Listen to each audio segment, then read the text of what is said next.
हे प्रभु, संसार में करुणा करने वाले लोग भी दिखाई पड़ते हैं।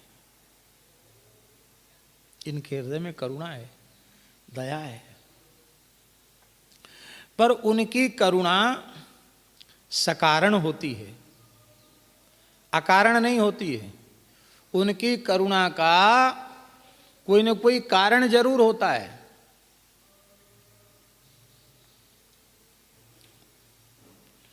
आपका कोई खास नाते रिश्तेदार है, अब उसके ऊपर कोई भारी विपत्ति आ गई, संकट आ गया, अब बहुत दुखी है, विकल है, वो आपका आत्मीय है, तो आपको उसके प्रति करुणा जगेगी कि नहीं जगेगी? बोलिए। चाहे रिश्तेदार के हिसाब से जगे, चाहे टोला मोहल्ले के हिसाब से जगे, जाति बिरादरी के नाम पर जगे, अथवा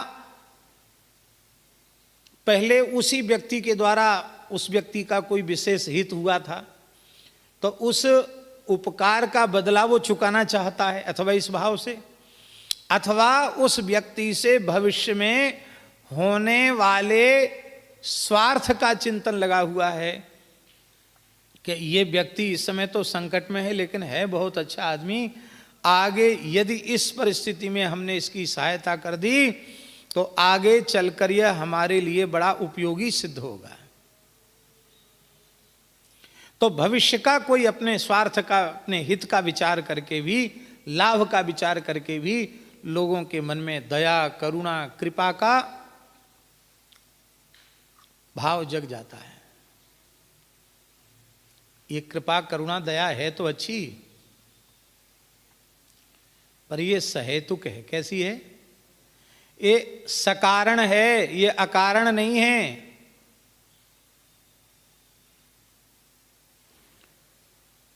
और सकारण जो होती है करुणा, कारण की निवृत्ति हो गई तो कार्य की निवृत्ति हो जाएगी। कारणाभावे कार्याभावा, कारण नहीं रहेगा तो कार्य भी नहीं रहेगा। पर भगवान की करुणा में कभी अंतर नहीं आता। उसका कारण है कि इनकी करुणा अकारण है, अहेतु की कृपा है, अहेतु की करुणा है। हम भगवान का क्या भला उपकार कर सकते हैं? हमें सामर्थ्य ही कितनी है जो हमारे किसी एहसान से भगवान दबे हुए हों और हम उससे छूटने के लिए हमारे ऊपर कृपा करना चाहते हों। पहले भी ऐसा कभी नहीं हुआ। उनका कोई काम अटका नहीं है जो हमारे बिना अटक गया हो, तो इस समय कृपा कर रहे हैं उसमें भी कोई कारण नहीं है। आगे भी हम क्या उनके लिए उपयोगी सिद्ध होंगे, हम क्या कर सकते हैं उनका? जेहि सृष्टि उपाई त्रिविध बनाई, संग सहाय न दूजा, सो करिय अघारी, चिंत हमारी, जानिय भगति न पूजा। उन्हें किसी के सहयोग की आवश्यकता है ही नहीं, फिर भी भगवान करुणा कर रहे हैं, कृपा कर रहे हैं। तो ये कौन सी कृपा कही जाएगी? अकारण कृपा, अहेतुकी कृपा। इसलिए इस कृपा में कभी अंतर पड़ता नहीं है। आपकी करुणा, आपकी कृपा अकारण कृपा हो गई, इसकी अनुभूति कैसे हो? सामान्य कृपा सभी देहधारियों को प्राप्त है, चाहे धर्मात्मा हो, पुण्यात्मा हो, पापात्मा हो, दुष्टात्मा हो, कैसे ही हो, सबको, विद्वान, मूर्ख, अमीर, गरीब, सबको धरती है, सबको सूर्य चंद्र का प्रकाश है, सबको हवा है, सबको पानी है, सबको अन्न है। भगवान ने किसी की सुविधा छीनी नहीं है। पर हमारे ऊपर भगवान की अकारण कृपा करुणा है, इसकी अनुभूति कैसे हो?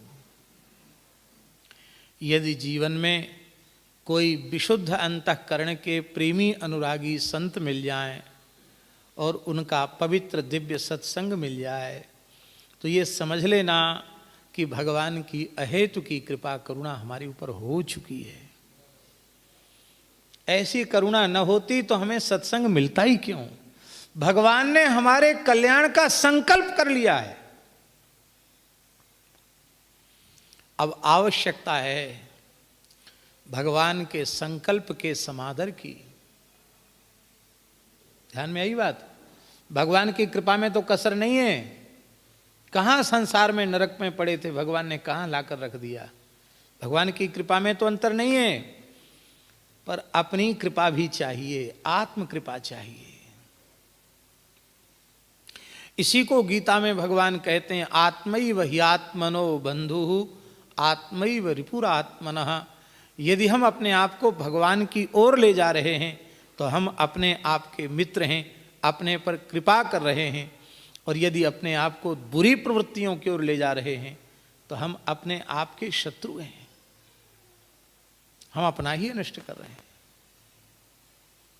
तो जब द्रवे दीन दयालु राघव साधु संगति पाइये, जेहि दरस परस समागमादिक पाप राशि नसाइये। हे भगवान,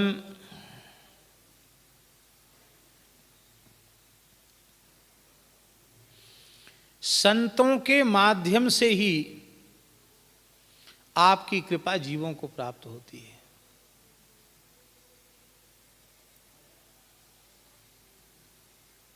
एक बड़ी मीठी बात है। श्री सूरदास जी ने क्या कहा? जाकी कृपा पंगु गिरि लंघे, अंधरे को सब कछु दरसाई, चरण कमल बंदो हरिराई। गूंगो बहिरो सुने, गूंग पुनि बोले, रंक चले सिर छत्र धराई। ये बात तो बिल्कुल सही है। पंगुम लंघे ते गिरिम, उनकी कृपा से पंगु भी पर्वत को लांघने में समर्थ हो जाता है। ये बात तो बिल्कुल सही है। पर दास के मन में एक बात आती है, कृपा से पंगु तो गिरि लंघता है, पर सच्ची बात है कि भगवान की कृपा पंगु ही है। भगवान की कृपा कैसी है? पंगु है।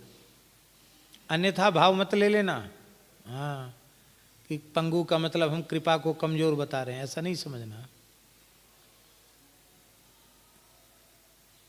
मान लो हमारे पैरों में ऐसी सामर्थ्य न हो कि हम चल के यमुना जी जा सकें, श्री बिहारी जी, राधा वल्लभ जी जा सकें, तब हम क्या करेंगे? किसी व्यक्ति का या किसी वाहन का, किसी ऐसे उपकरण का आश्रय लेंगे कि जिसके माध्यम से हम वहां तक सरलता से पहुंच सकें। ठीक है? तो इस अंश में हम बोल रहे हैं कि ठाकुर जी की कृपा प्रवृत्त होती है किसी संत की सवारी करके। बोलो भक्तवत्सल भगवान की। संत सदगुरु पर कृपा सवार होकर के जाती है और उस जीव पर को निहाल करती है। संतों के बिना आज तक किसी भी जीव को भगवान की कृपा का अनुभव प्राप्त नहीं हुआ, नहीं हुआ, नहीं हुआ। हमारे ऊपर अपार कृपा है। इसकी अनुभूति तभी होती है जब जीव किसी संत के चरणों में अपना समर्पण कर देता है। तब पल पल पर, क्षण क्षण पर भगवान की कृपा का अनुभव होने लग जाता है।